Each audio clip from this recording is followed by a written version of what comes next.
Dr. Sarah Chen floated in zero gravity, her helmet light cutting through the darkness of the ancient space station. The metal walls around her were covered in strange symbols that seemed to twist and change when she looked at them directly. Behind her, 3 other members of her research team moved carefully through the corridor, their breathing loud in the silence. "This place gives me the creeps," muttered Jake Morrison, the team's engineer. His scanner beeped constantly as it detected energy signatures that should not exist in a station that had been dead for centuries. Sarah ignored him. She had spent 5 years searching for evidence of the civilization that once ruled this part of the galaxy. The hegemony of Kethvar was mentioned in fragments of alien texts, whispered about in the oldest stories of a dozen different species. Most scientists thought they were myths. Sarah knew better. The station they explored was massive, easily the size of a small moon. It orbited a planet that had once been green and alive but was now a burned wasteland. Whatever happened here had been thorough.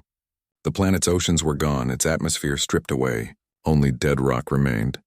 "Sarah, you need to see this," called Dr. Yuki Tanaka from somewhere ahead. Her voice carried excitement and fear in equal measure.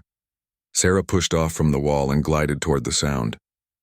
She found Yuki standing before a circular door that was easily 20 feet tall. The door was made of some black material that absorbed light completely. Strange symbols were carved deep into its surface, and they seemed to pulse with a faint purple glow. "It just opened when I approached," Yuki said, "like it was waiting for us." Beyond the door lay a vast chamber filled with floating screens made of pure light. Each screen showed images and symbols in languages that hurt to look at.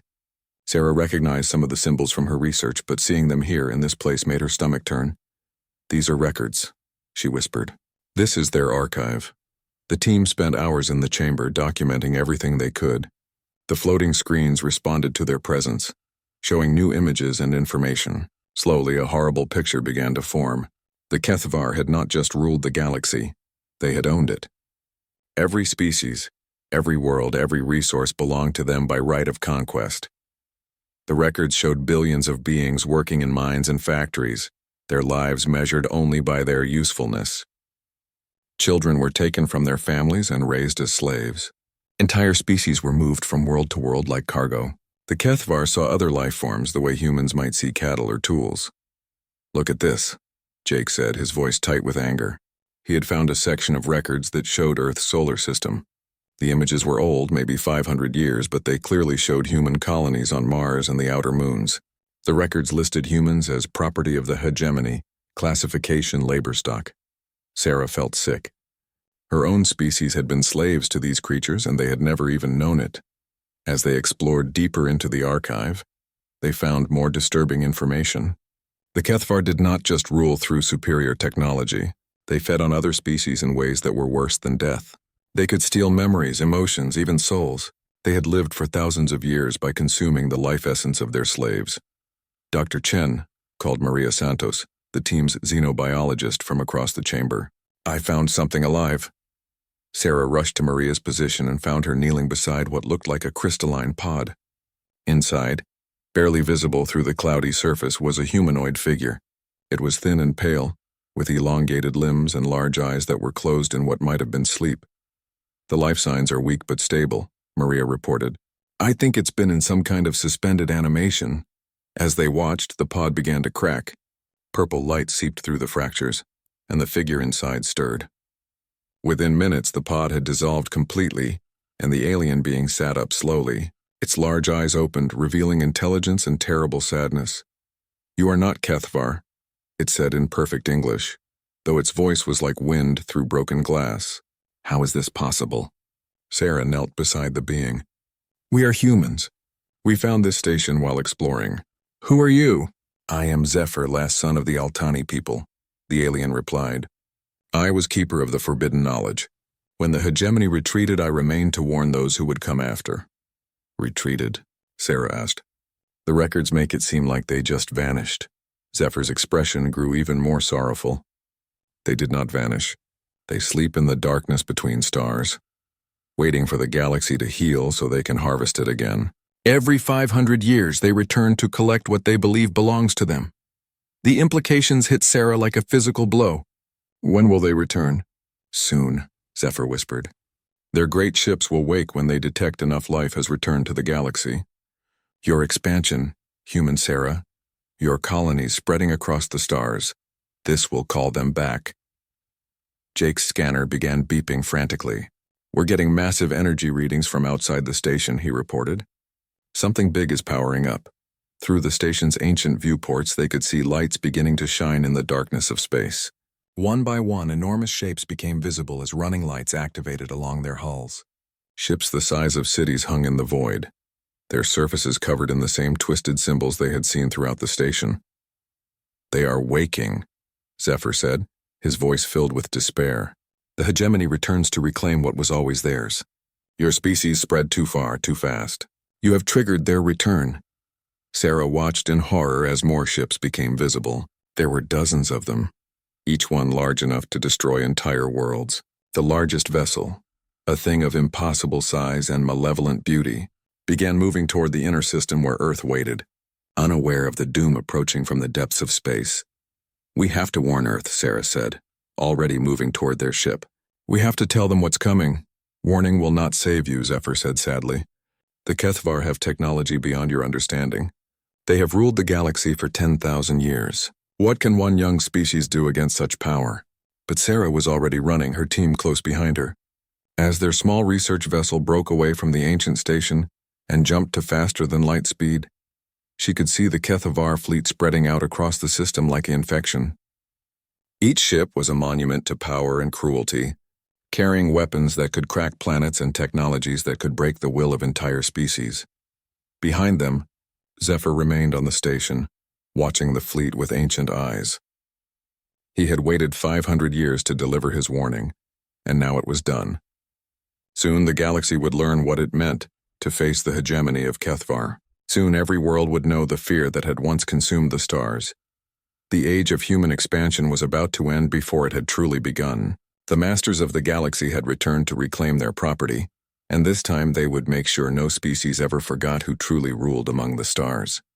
Lord Sovereign Vexithul opened his eyes for the first time in 500 years.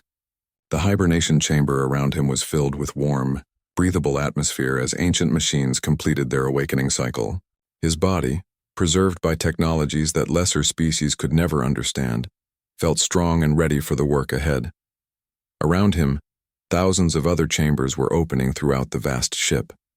The ruling class of the hegemony was waking up, ready to reclaim what belonged to them. Vexthul smiled as he felt the familiar weight of absolute power settling back onto his shoulders. Status report, he commanded as he stepped from his chamber. A lesser Kethvar, one of the servant class, immediately appeared and dropped to one knee. My lord, the fleet is fully operational. All systems show optimal function. The galaxy shows signs of renewed life across multiple systems. Our automated monitoring stations detected rapid expansion by several species. Vexthul walked to the command center of his flagship, a vessel so large that it had its own weather systems. Through the massive windows, he could see the rest of the fleet. Over 200 ships, each one capable of sterilizing entire worlds. The sight filled him with satisfaction. Show me the current state of our territory, he ordered. The holographic display that appeared made his satisfaction turn to rage. Red markers showed the locations of thriving civilizations where there should have been empty space. Worse, green markers indicated colonies and cities on worlds that were sacred to the Kethvar. Someone had dared to build on their holy sites. What is the meaning of this? Vexthul's voice carried the fury of a god. Who dares to occupy our worlds? His servant trembled as he provided the answer. The primary expansion appears to come from a species calling themselves humans. My lord, they have spread across 47 systems, including several of our most sacred worlds. Vexthul studied the display more carefully. These humans had not just built colonies, they had transformed entire worlds. They had brought life to dead planets and built cities that sprawled across continents. Worst of all, they had built on Kethmore Prime, the holiest world in the hegemony. These creatures will serve as an example, Vexthul declared. Prepare a demonstration fleet. We will remind the galaxy why they feared us. 3 days later, the human colony of New Geneva received its first and last visit from the Kethvar. The planet's 2 million inhabitants had less than an hour to realize they were not alone in the universe before their world was turned to glass. The Kethvar weapons did not just destroy, they erased. When they were finished, there was no trace that humans had ever lived there. The attack was broadcast across all human communication channels. The message was simple and clear. You exist at our pleasure. Submit or be destroyed. On Earth, President Maria Santos watched the recording of New Geneva's destruction with growing horror. The colony had been completely wiped out in minutes by weapons that seemed to bend reality itself. The ships that attacked had been massive, their technology clearly centuries ahead of anything humanity possessed. How many of these ships are there? She asked Director James Park, head of Earth's Space Defense Forces. Our scouts report over 200 vessels, Madam President. Each one appears to be the size of a city. We've never seen anything like their technology. Dr. Sarah Chen, who had returned to Earth with Zephyr and the terrible knowledge they had discovered, stood before the Emergency Council. They call themselves the hegemony of Kethvar. They ruled the galaxy for 10,000 years before going into hibernation. They see every other species as property. What do they want? The president asked. Everything, Sarah replied. They want every human to become their slave. They want our worlds, our resources, our lives. They don't see us as people. We're just things they own. Zephyr, who had agreed to help humanity understand their enemy, spoke for the first time since arriving on Earth. The hegemony has never faced true resistance. Every species they encountered either submitted immediately or was destroyed so completely that no trace remained. They believe resistance is impossible. President Santos looked around the room at the faces of humanity's leaders. She could see fear there, but also something else, something that might have surprised the Kethvar if they had understood it. What are our options? She asked. General Patricia Morrison, Jake's mother and the head of Earth's military forces, stepped forward. Militarily, we're outmatched. Their technology is centuries ahead of ours, but we have advantages they might not expect, such as, we're not alone, the general continued. Dr. Chen's reports indicate that dozens of other species were enslaved by the Kethvar. Many of them are still out there. If we could unite them, we might have a chance. Over the following weeks, human diplomats reached out to every alien species they could contact. Many were terrified to even hear the name Kethvar. But slowly, carefully, a coalition began to form. The Altani, Zephyr's people, were the first to join. Then came the Zorathi, a proud warrior race that had been broken by centuries of slavery. The Veltar, master engineers, offered their knowledge of Kethvar technology. Meanwhile, the Kethvar continued their demonstrations. 3 more human colonies were destroyed, each attack broadcast across the galaxy. The message was always the same: submit or be destroyed. But something unexpected was happening. Instead of submitting, humanity was adapting. Every attack was studied, analyzed, and understood. Human scientists worked around the clock to understand Kethvar technology.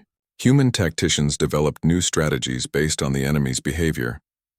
Lord Sovereign Vexthul was beginning to realize that these humans were different from any species he had encountered. When he destroyed their colonies, they did not beg for mercy. Instead, they studied the attacks and prepared defenses. When he demanded submission, they formed alliances with other species. Perhaps a more direct approach is needed, he told his war council. We will go to their homeworld and deliver our ultimatum in person. Surely they will understand the futility of resistance when they see our full power. The Kethvar fleet moved toward Earth's solar system like a plague of locusts. 200 massive ships, each one a floating city of destruction, approached the home of humanity with the confidence of absolute power. But as they neared Earth, they found something waiting for them that they had not expected. A combined fleet of human and alien ships hung in space between the Kethvar Armada and Earth. The ships were smaller, their technology obviously inferior, but there were thousands of them. This is Lord Sovereign Vexthul of the hegemony of Kethvar, came the transmission to Earth. You will surrender immediately and accept your place as our property, or we will destroy your world and every human in the galaxy. You have 1 rotation of your planet to comply. The response came not from Earth's government, but from Admiral Elena Vasquez, commander of the combined fleet. This is Admiral Vasquez of the Liberation Alliance. We have a different proposal. You can leave our territory now, or we will teach you what happens when you threaten free people. Vexthul laughed at the transmission.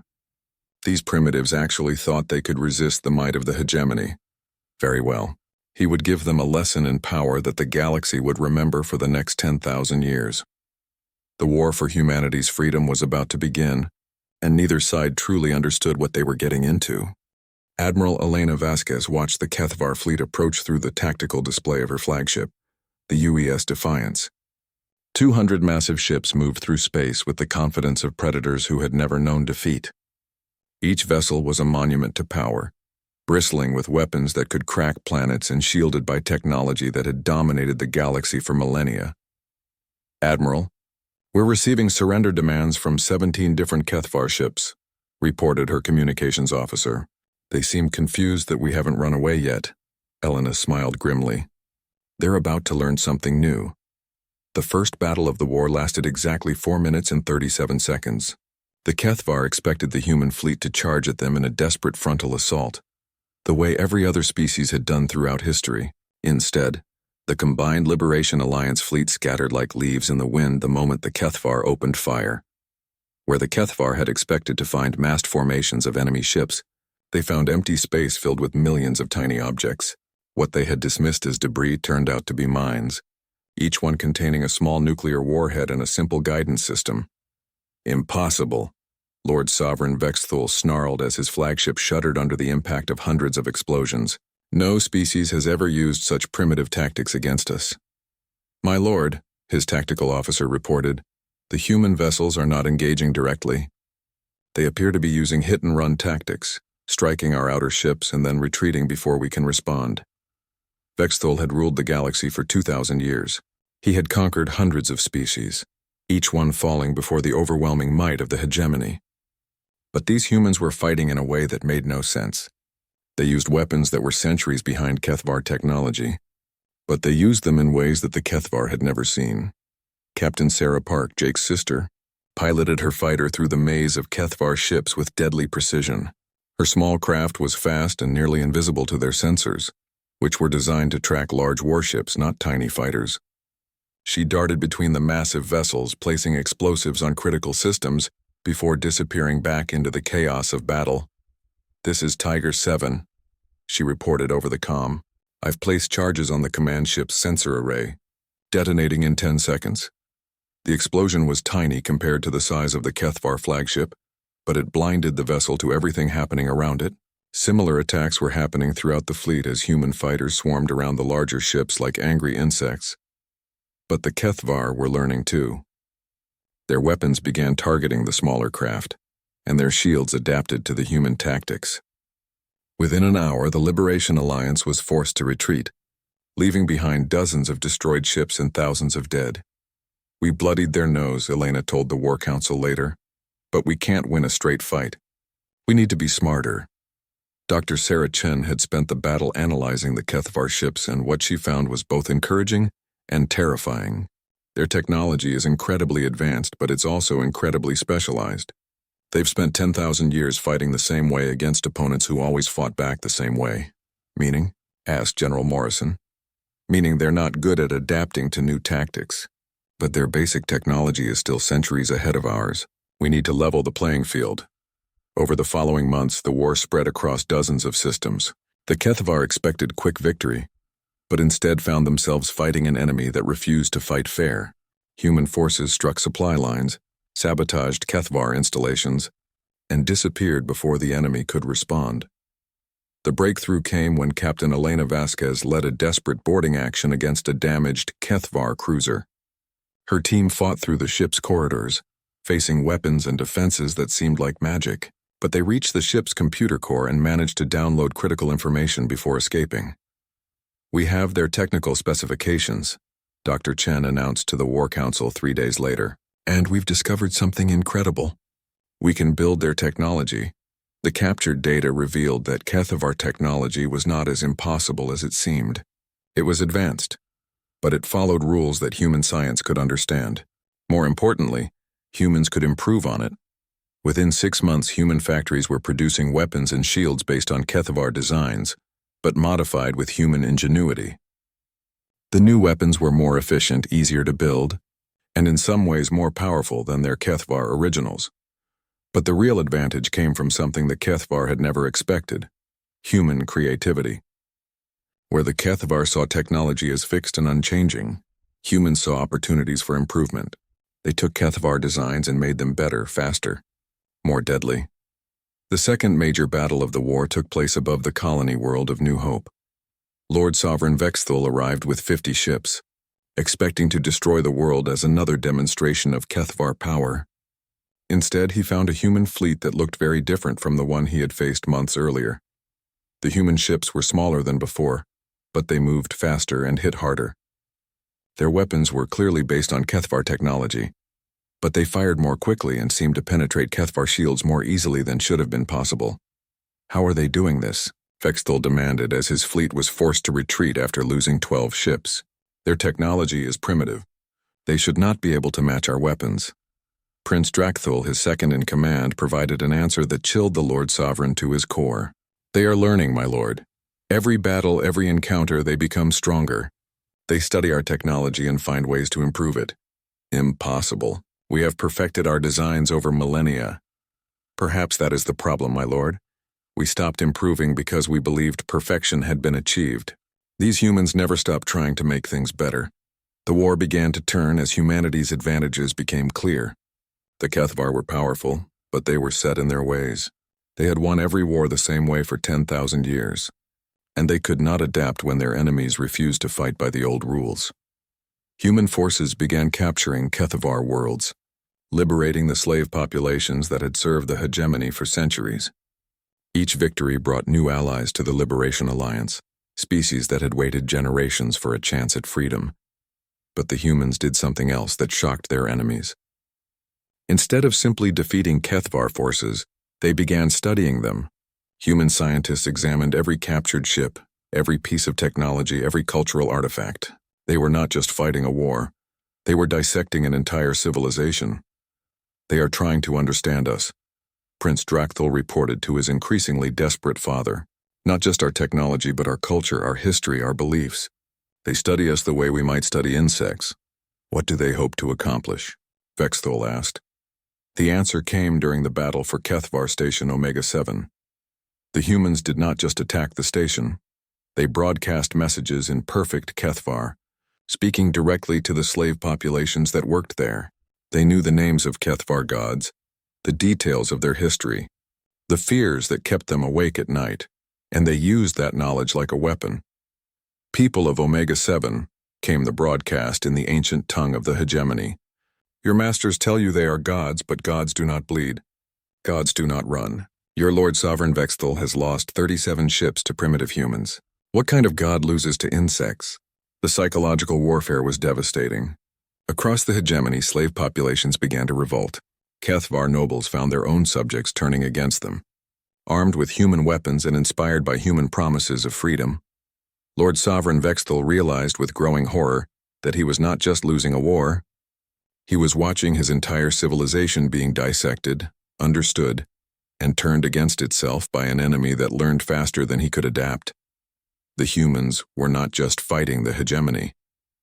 They were studying it, understanding it, and preparing to destroy it completely, and there was nothing he could do to stop them.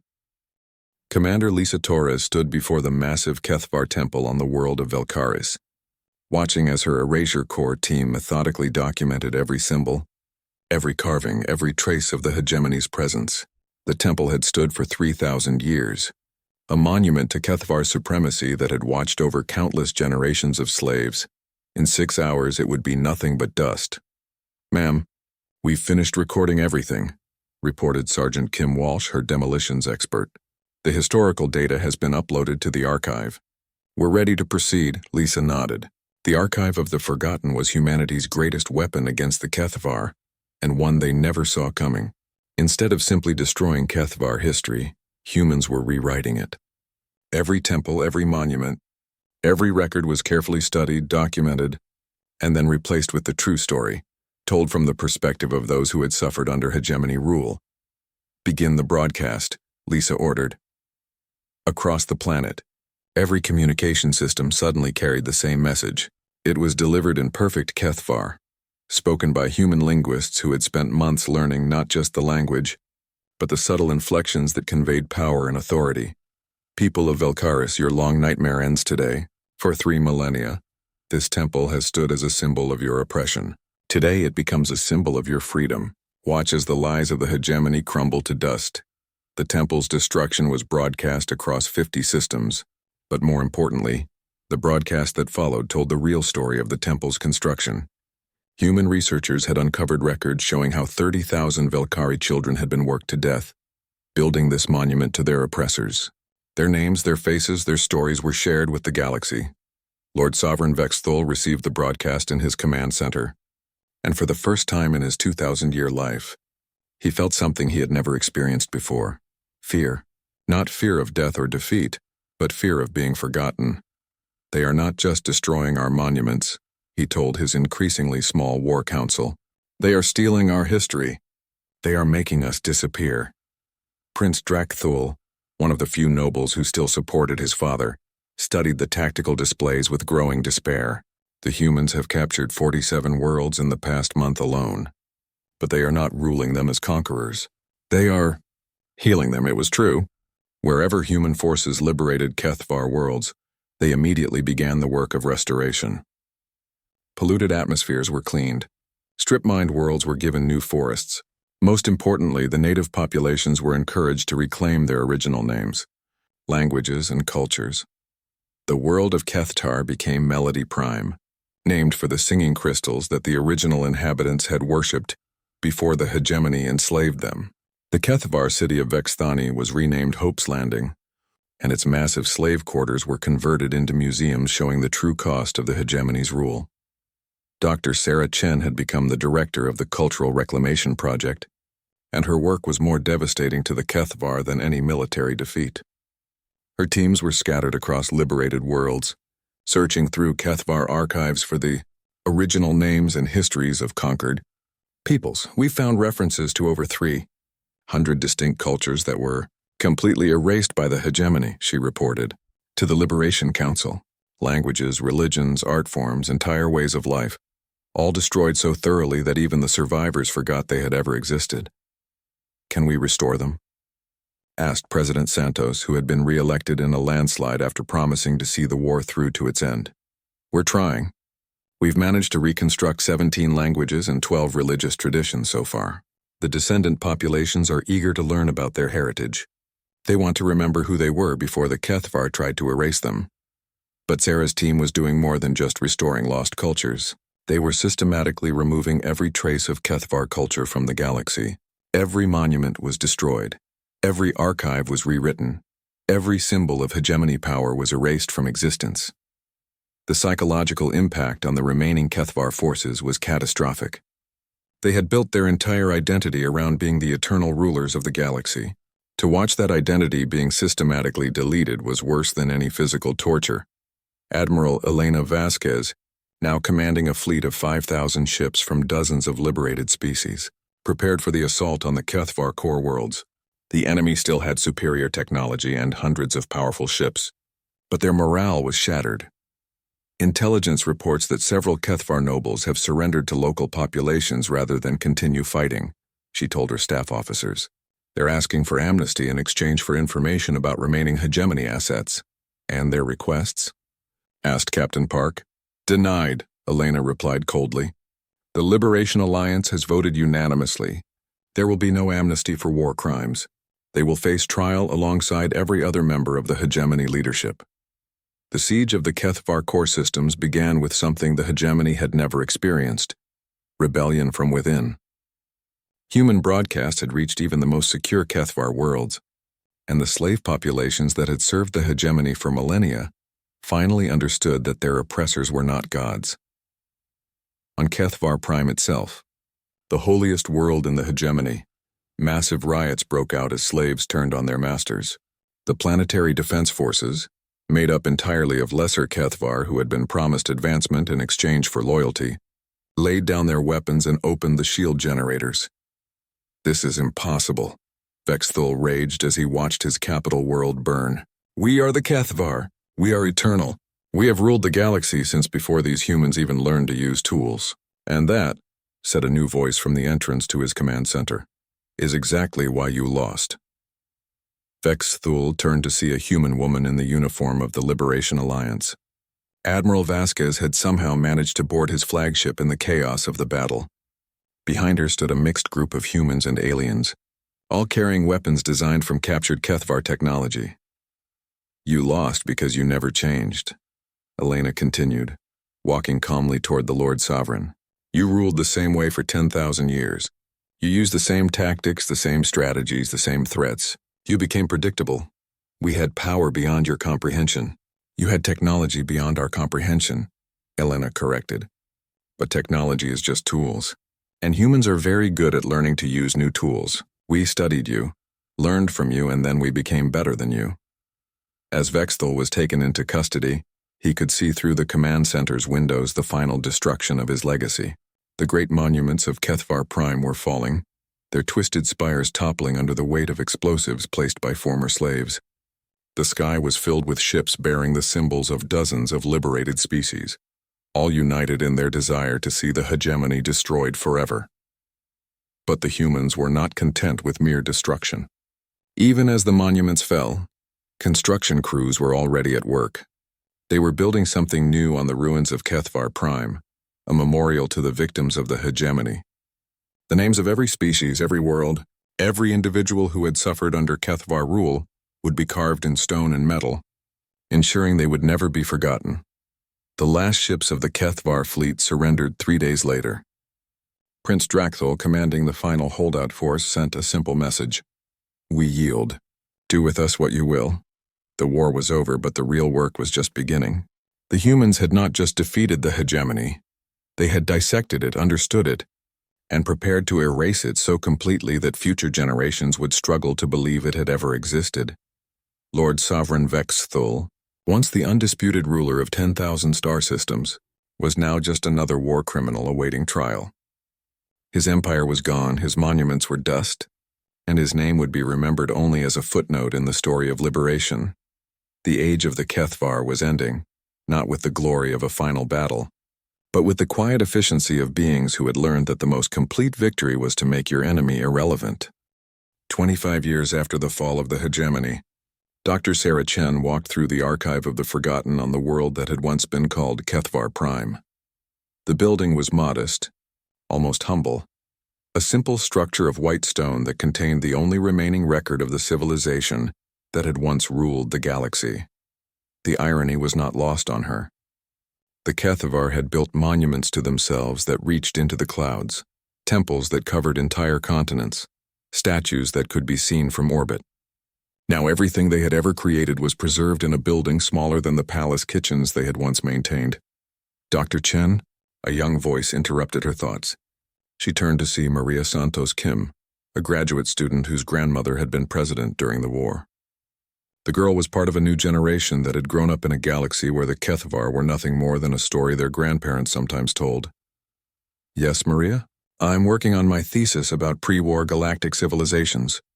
I was hoping to interview some of the surviving Kethvar leaders, but I can't seem to find any records of where they're being held.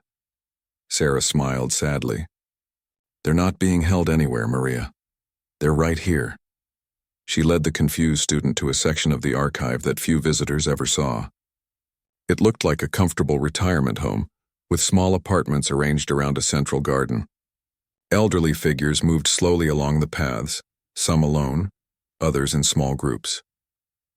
These are the last of the Kethvar leadership, Sarah explained. After their trials, those who weren't executed for crimes against sapient life were sentenced to life in exile.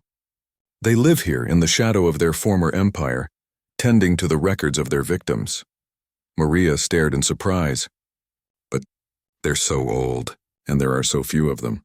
Most died in custody. The Kethvar physiology doesn't handle stress well, and learning that your entire civilization has been forgotten tends to be quite stressful. They approached one of the figures, an ancient Kethvar who was carefully tending to a small flower bed.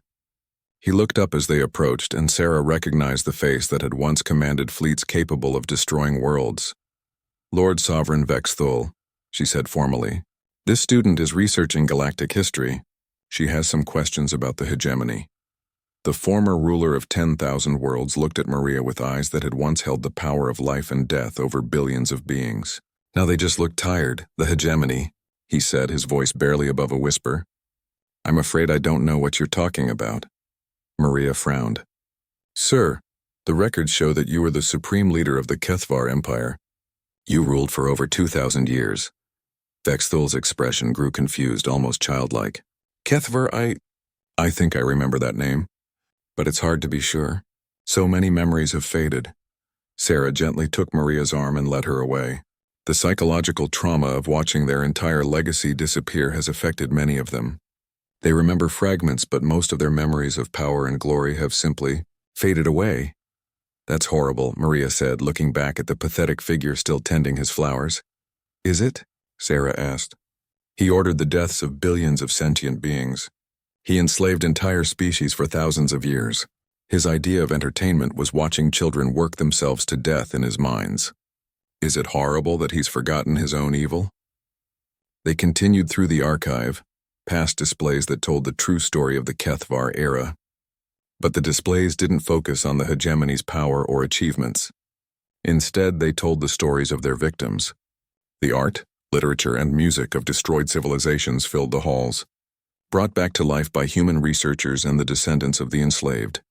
The beautiful thing is that while the Kethvar fade away, the people they tried to destroy are being remembered, Sarah explained. We've restored 17 dead languages. 12 extinct art forms are being practiced again. 36 worlds have reclaimed their original names and cultures. In the center of the archive stood a simple memorial, a black stone pillar surrounded by smaller stones in a circle. Each small stone bore the name of a species that had been destroyed by the hegemony. The central pillar was inscribed with a simple phrase in dozens of languages. They tried to erase us. They failed. Maria spent several hours in the archive reading about civilizations that had been murdered and forgotten, then brought back to life by human dedication. When she finally emerged into the sunlight, she seemed different somehow. I don't understand, she said to Sarah. How did the Kethvar rule for so long if they were so evil? Because they were very good at making people forget, Sarah replied. Every species they conquered, every world they enslaved, every culture they destroyed, they erased the evidence. They made their victims disappear so completely that eventually even the victims forgot who they had been. So you did the same thing to them? Sarah considered the question carefully. No, we did something different. We made sure their victims are remembered while letting the Kethvar fade away naturally. The universe is a big place, Maria. There's room for the memories of the innocent, but there's no room for monuments to evil. That evening, Sarah sat in her office reviewing reports from across the galaxy. The work of cultural restoration continued on dozens of worlds. Former Kethvar planets were thriving as their populations rediscovered traditions that had been buried for millennia. On Melody Prime, the singing crystals rang out across the cities as the descendants of their original worshippers practiced ceremonies that had been forbidden for 3,000 years. On New Harmony, artists were creating sculptures in the style of the Veltar masters, working from designs preserved in hidden archives that had survived the hegemony. A message from Admiral Vasquez, now retired and serving as an instructor at the Naval Academy, brought a smile to Sarah's face. One of her students had asked about the Great War against the hegemony, but when she started to explain, the student had looked confused. What's a hegemony? The student had asked. Elena had realized that this young officer, born after the war, had grown up in a galaxy where the Kethvar were already becoming myth. The student knew about the Liberation War, of course, but to her generation, it was just history, no more real than the ancient wars of Earth or the founding of the first colonies. Sarah closed her reports and walked to the window of her office. Outside, the city that had once been the capital of the Kethvar Empire bustled with life. Humans, Altani, Zorathi, Veltar, and dozens of other species worked and lived together in harmony. The twisted spires of Kethvar architecture had been replaced by buildings that reflected the diverse cultures of the liberated galaxy. She thought about Vexthul, still tending his flowers in the archive, his memories of godlike power fading like old photographs. She thought about the monuments that had once proclaimed Kethvar supremacy across the galaxy, now reduced to dust and recycled into hospitals and schools. Most of all, she thought about the children playing in the parks outside her window. Human children, alien children, the offspring of species that had been enslaved for millennia. They laughed and played together, speaking languages that the Kethvar had tried to destroy, practicing traditions that the hegemony had attempted to erase. The Kethvar had believed that power meant being remembered forever. They had built monuments that reached the stars and carved their names into planets. They had thought that ruling through fear would make them immortal. Instead, they had learned the hardest truth of all. The most complete victory is not destroying your enemy, but making them irrelevant.